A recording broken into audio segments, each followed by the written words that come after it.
Құрметті студенттер, Қазақстан тарихы пәні бойынша біздің бүгінгі өтетін тақырыбымыз қазақтардың ру-тайпалық құрылымы деп аталады. Сабақтың мақсаты қазақ қоғамының ру-тайпалық құрылымымен танысу, ру-тайпалық құрылымның бейбіт және әскери кезеңдердегі отбасылық құндылықтарды сақтаудағы маңызын ашып көрсету. Біз өткен сабағымызда шежіретанумен танысқан кезде қазақ қоғамының руларға, тайпаларға, жүздерге бөлінетінін атап көрсеткен болатынбыз. Әр рудың өзінің маусымдық көшіп қонатын жерлері, олардың ата жұрты саналатынына тоқталдық. Жеті атаға дейін некеге тұруға тыйым салынуының қан тазалығы, ұлттық генетикалық кодты сақтау үшін маңызын атап көрсеттік. Бүгінгі сабағымызда қазақтың үш жүзінің құрамына енетін тайпалар мен олардан тарайтын руларға тоқталатын боламыз. Ру-тайпалық құрылым қоғамның саяси ұйымдасуы, қоғам мүшелерінің әлеуметтену үшін өте маңызды болды. Сондай-ақ соғыс қаупі төнген кезде әр ру басшылардың, батырлар мен билердің басшылығымен тайпа әскерін құрды. Оған сұлтандар басшылық жасады. Тайпа әскерлерінен 100 әскері құрылды. Оған хан басшылық жасады. Әскери құрылымның ондық, жүздік, мыңдық төмен болып бөлінуі әскерді басқару, әр жауынгердің майдан барысындағы әрекетін бақылауды жеңілдетті. Бейбіт уақытта рулар арасындағы даулы немесе маңызды мәселелер би, хан соттары немесе құрылтай жиындары арқылы шешіліп отырды.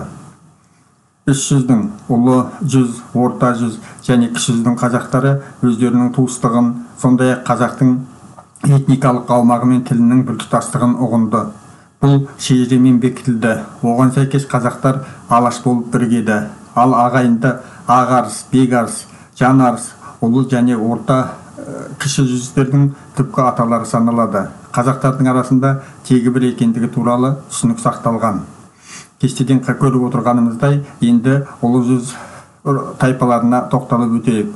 Ұлы жүз құрамына Жалайыр, Дулат, Сарүйсін, Шапырашты, Албан, Суан, Ошақты, Қаңлы, Шанышқылы, Сіргелі, Ысты сияқты тайпалар кірген. Олардың негізгі мекендеген жерлері ұлы жүз қазақтары Жетісу мен одан батысқа қарайғы жерлерді иеленді. Олардың көшіп қонуы солтүстігінде Балқашқа дейін, оңтүстігінде солтүстік Тянь-Шань қыраттарына дейін, шығысында Жоңғар Алатауы мен Тарбағатайға дейін жетіп, Іле өзені мен оның салалары алабында орналасты. Ұлы жүздің қысқы жайылымдары жазықта, жазғы жайылымдары Алатау тауларында болды. Жалайыр тайпасының ертедегі моңғол әскерінің атақты әскер басшылары шыққан. Кейін жалайырлар ұлы жүздің үлкен руларының біріне айналды. Ұлы жүздің аса ірі тайпасы Дулат. Дулаттар бүкіл Жетісуға кеңінен таралып қоныстанған ірі тайпа. Далалық тайпалардың бірі үйсіндер. Жетісуда біраз уақыт саяси үстемдік орнатты. Кейін олар ұлы жүз қазақтарының өз атауын қалдырды. Шежіреге сәйкес осы жүздің мифтік түпкі бабасының аты Үйсін болған. Орта жүз. Орта жүз тайпалары Арғын, Найман, Керей, Уақ, Қыпшақ, Қоңырлат сияқты тайпалардан құралады. Олардың мекендеген жерлері солтүстік, орталық және шығыс Қазақстан аумағын иеленді. Оларға орасан алыс қашықтықтарда көшіп қону тән болды.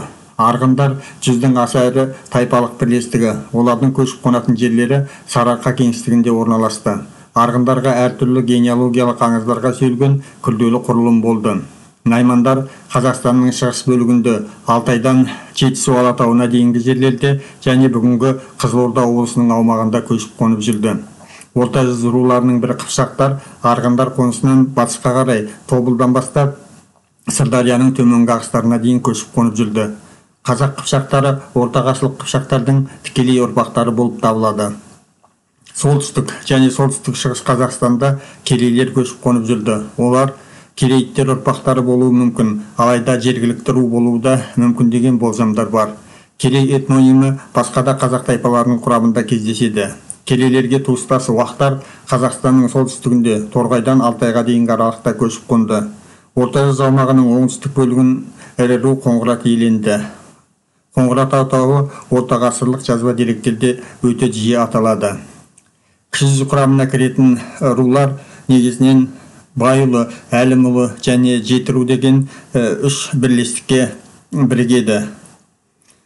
Арғы атасы Әлімұлы болып келетін бірлестікке Шекті, Төртқара, Шөмекей, Кете, Қаракесек, қарасақал рулары енеді. Жеті рудың құрамына Табын, Тама, Келделі, Төлеу, Керейіт, Жағалбайлы, Рамадан рулары кіреді.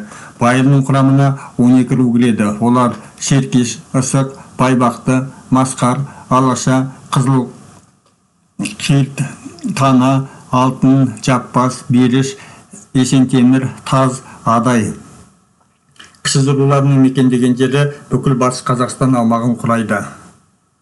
Құрметті студенттер, енді орындауға арналған тапсырмаларға көшейік. Бірінші, картадан ұлы жүз, орта жүз, кіші жүздердің орналасқан жерлерін көрсетіңіз. Екінші, орта жүз құрамына енетін тайпаларды атап көрсетіңіз. Үшінші, Байұлы, Әлімұлы, Жетіру деген бірлестіктер қай жүз құрамына кіреді. Төртінші, дәріс материалына сүйене отырып, қазақтардың маусымдық көшіп қонуының ерекшеліктері мен түрлеріне тоқталыңыз.